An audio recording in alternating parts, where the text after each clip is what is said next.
Toxic মানুষ চিনেন? আজ আমি একটা গল্প শেয়ার করব আপনাদের সঙ্গে। আসসালামু আলাইকুম, কেমন আছেন সবাই? চলে আসলাম আজকের ভিডিও নিয়ে। এই গল্পটা না আমি একাধিকবার পড়েছি, যতবার পড়েছি ততই ভালো লাগছে, তাই ভাবলাম আজকে আপনাদের সঙ্গে শেয়ার করে নেই। আপনার খুব ক্লোজ কেউ আছে যাকে দেখে মনে হয় সবকিছু ঠিকঠাক, কিন্তু ভিতরে ভিতরে তিনি আপনাকে ধ্বংস করে দিচ্ছে। টক্সিক মানুষের উপস্থিতি ধীরে ধীরে আপনার জীবনে বিষের মতো কাজ করে। প্রথমে হয়তো টের পাবেন না, কিন্তু একটা সময় মনে হবে আপনার চারপাশটা ভারী, মনটা ক্লান্ত। হঠাৎ একটা দিন বুঝবেন এই ভারটা আসলে মানুষের তৈরি। কিন্তু কিভাবে বুঝবেন যে কেউ টক্সিক?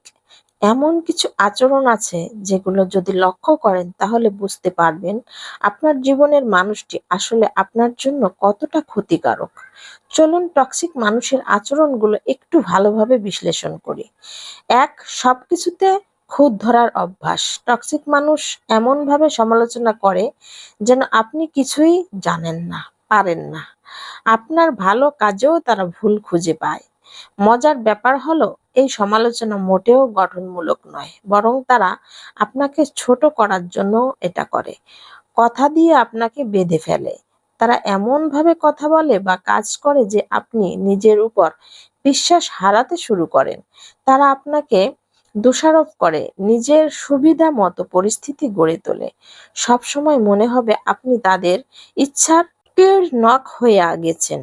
আপনাকে সবসময় ভুল প্রমাণ করার চেষ্টা। তারা আপনার সিদ্ধান্ত বা কাজ দিয়ে সবসময় সন্দেহ প্রকাশ করে। হয়তো আপনি নিশ্চিত ছিলেন একটা বিষয়ে, কিন্তু তাদের কথায় সেটা ভুল বলে মনে হতে শুরু করবে। তাদের সমস্যার জন্য আপনি দায়ী। তারা সব সময় ভিকটিম। সব সমস্যার দায় তাদের না, বরং পৃথিবীর। তারা কখনো নিজের দোষ স্বীকার করবে না, বরং আপনাকেই দায়ী করবে। আপনি সবসময় অপরাধ বোধে ভুগবেন। কথায় কথায় অভিযোগ। তাদের চারপাশে সবকিছুই যেন খারাপ, সবকিছুতেই তারা অভিযোগ করে। এই নেতিবাচক মানসিকতা ধীরে ধীরে আপনার জীবনকে ছাপ ফেলে। আপনার অনুভূতি নিয়ে খেলা। তারা কখনোই আপনার সুখ বা দুঃখ নিয়ে ভাবে না। আপনার কষ্ট, আপনার সুখ কিছুতেই তাদের কিছু যায় আসে না।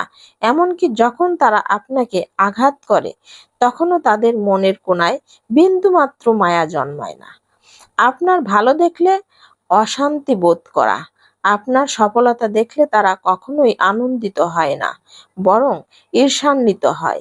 তার আপনার অর্জনকে হালকা করে দেখা, ঠাট্টা করা বা আপনাকে নিচু করার চেষ্টা তারা চালিয়ে যায়। আচরণে এ ধরনের দ্বিচারিতা। একদিন তারা খুব মিষ্টি, আবার পরের দিন হুট করেই দুর্ব্যবহার। এই অস্থিরতা আপনাকে সব সময় একটা মানসিক চাপের মধ্যে রাখে। আপনি বুঝতেই পারবেন না কখন কিভাবে তাদের সঙ্গে মিশতে হবে। শুধু নেওয়ার অভ্যাস, কিছুই না দেওয়া। টক্সিক মানুষের কাছে সম্পর্ক মানে শুধু নেওয়া। তারা আপনাকে ব্যবহার করবে, আপনার থেকে সুবিধা নেবে, কিন্তু বিনিময়ে কিছু দেবে না। আপনার নাকে গুরুত্ব না দেওয়া। তারা আপনার ব্যক্তিগত সীমানাকে রেসপেক্ট করে না। আপনার সময়, মতামত এবং আরামের কোনো মূল্যই তাদের কাছে নেই। টক্সিক সম্পর্ক থেকে বের হয়ে আসা সহজ নয়, কিন্তু এটা অত্যন্ত জরুরি। জীবনের প্রতিটা মুহূর্তই মূল্যবান। এমন মানুষের সঙ্গে সব সময় সময় নষ্ট করার চেয়ে নিজের মানসিক শান্তি এবং সুখটাকেই আপনার প্রাধান্য দিতে হবে। মনে রাখবেন, যারা আপনাকে ভালোবাসে তারা কখনো আপনাকে মানসিকভাবে বিপর্যস্ত করে তুলবে না। এই টক্সিক মানুষ থেকে দূরে থাকুন, চেষ্টা করুন এদের থেকে অনেক অনেক দূরে থাকার জন্য। ভালো থাকবেন। সুপ্রিয় দর্শক, আজকের কথাগুলো আপনাদের কেমন লাগলো? যদি একটু ভালো লেগে থাকে ছোট্ট একটা লাইক কমেন্ট করে যাবেন। তারপর তো আমার রান্নার ভিডিও প্রতিদিনই করি, আর রান্নার ভিডিও করতে করতে আমি আপনাদের সঙ্গে শেয়ার করে নিলাম আমার কিছু কথা। যাই হোক, রান্না আমি ইলিশ মাছ একটু ভাজি করে নিচ্ছি, আর বরবটি দিয়ে ইলিশ মাছ আমি মজার একটা ঝোল রান্না করব। বৃষ্টির দিনে ছাদে গিয়ে আমি কলমি শাক কেটে নিয়ে আসছিলাম, আর সাথে চাল কুমড়ো শাকও ছিল। তো সেটা রান্না করা হয়নি, ওদিন বিরিয়ানি রান্না করেছিলাম, আমি ভিডিওতে শেয়ার করেছিলাম। সে শাক আমি ডাল দিয়ে রান্না করব। আর ডাল দিয়ে রান্না করলে খুবই ভালো লাগে, শাক ভাজি অথবা রান্নার মধ্যে ডাল দিয়ে যে কোনো শাক খুবই মজা লাগে। তো আমার ছেলেমেয়েরা তো খায় এবং আমিও পছন্দ করি। শাক আমার সব থেকে প্রিয় খাবার। সবজি, মাছ, মাংস, ঝোল, পোলাও, বিরিয়ানি যাই থাকুক না কেন, আমার সবজির মধ্যে শাকটাই বেশি পছন্দ। যাই হোক, আমার বরবটি দিয়ে ইলিশ মাছ রান্নাও কমপ্লিট। সবাই ভালো থাকবেন। আল্লাহ হাফেজ। আসসালামু আলাইকুম।